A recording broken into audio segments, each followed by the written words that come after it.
That's means कि सिर्फ महाराज जी एक सनातनी हैं, एक हिंदू हैं, तो उन्हें टारगेट कर लो, कर दिखाइए उस मौलाना के विरुद्ध में, तो आपकी हेकड़ी निकल जाएगी, आपकी जुबान ऐसे सिल जाएगी।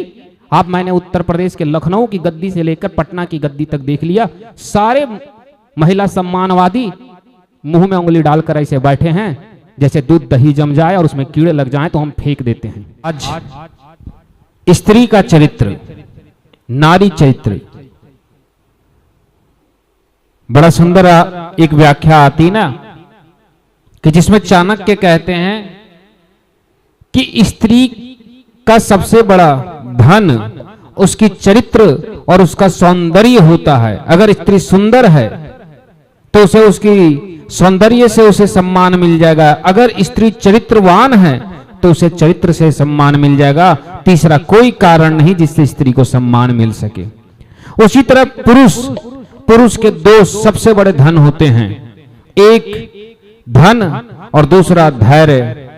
अगर धैर्यवान और धर्मात्मा पुरुष है तो उससे उसे समाज में सम्मान मिल जाएगा, या फिर वह धनवान है तो वह से समाज में सम्मान मिल जाएगा। कभी किसी गरीब पुरुष को समाज में सम्मान ये कहकर नहीं मिलता कि लड़का बड़ा सुंदर है इसलिए उसे बेटी दे दो। इसलिए स्त्री पर चरित्रता, स्त्री की चरित्र की ही व्याख्या सबसे ज्यादा शास्त्रों में किया गया है कि स्त्री को कभी भी अपने चरित्र से नहीं डगमगाना चाहिए।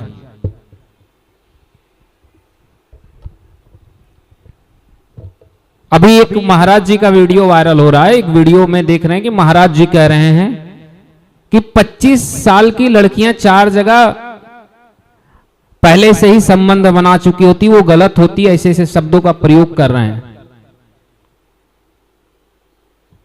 और वह स्त्री के चरित्र पर जब टिप्पणी कर रहे हैं तो लोग उसका विरोध कर रहे हैं।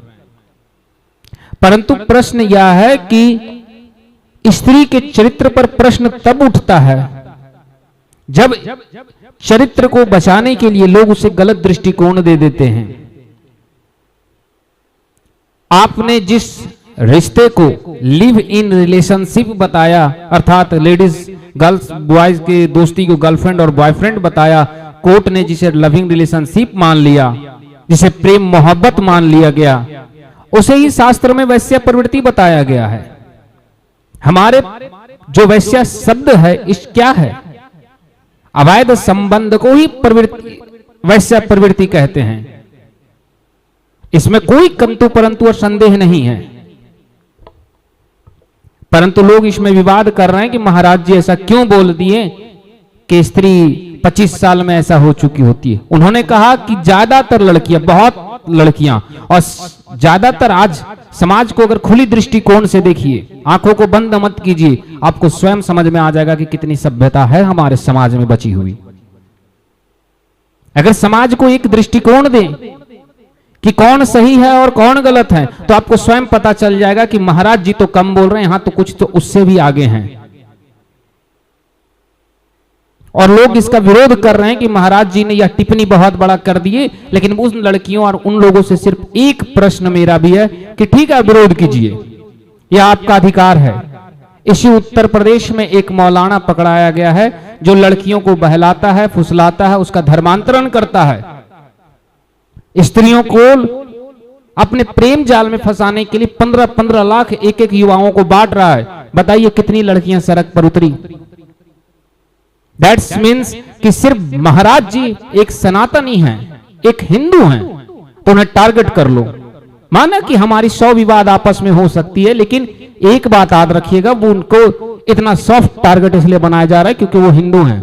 आप सड़क पर उतर कर दिखाइए उस मौलाना के विरुद्ध में, तो आपकी हेकड़ी निकल जाएगी, आपकी जुबान ऐसे सिल जाएगी। आप मैंने उत्तर प्रदेश के लखनऊ की गद्दी से लेकर पटना की गद्दी तक देख लिया, सारे महिला सम्मानवादी मुंह में उंगली डालकर ऐसे बैठे हैं जैसे दूध दही जम जाए और उसमें कीड़े लग जाएं तो हम फेंक देते हैं।